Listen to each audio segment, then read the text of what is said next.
네, 검찰이 위례 신도시 개발 사업과 관련해 어제에 이어서 오늘도 추가 강제 수사에 나섰습니다.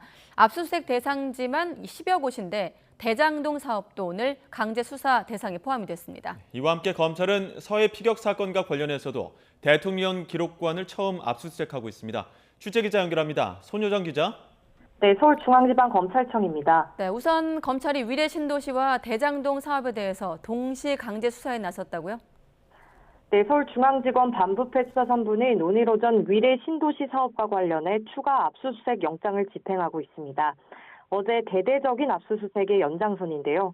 검찰은 부패 방지법 위반과 특정범죄 가중법상 뇌물 등 혐의로 위례 신도시 개발 사업에 지분을 투자한 미래에셋증권 등에서 자료를 확보하고 있습니다.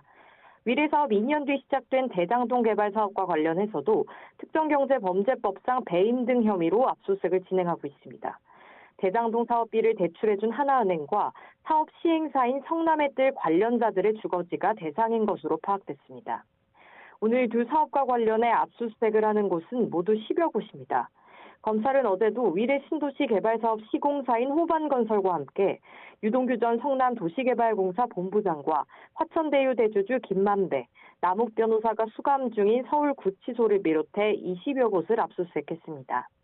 위례 사업과 대장동 사업은 모두 성남도시개발공사가 개발을 추진해 민관 합동 방식으로 진행됐고 유동규 전 본부장과 남욱 변호사, 정영학 회계사가 직간접적으로 연루돼 닮은 꼴 평가를 받고 있습니다.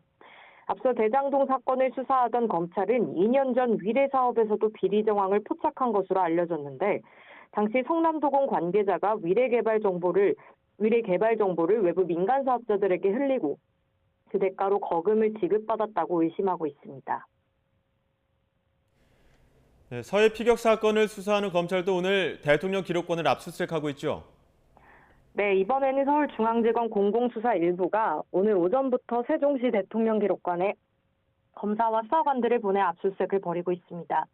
서훈 당시 국가안보실장의 변호인을 비롯해 일부 사건 관계인들의 참관 아래 진행되는 것으로 파악됐습니다.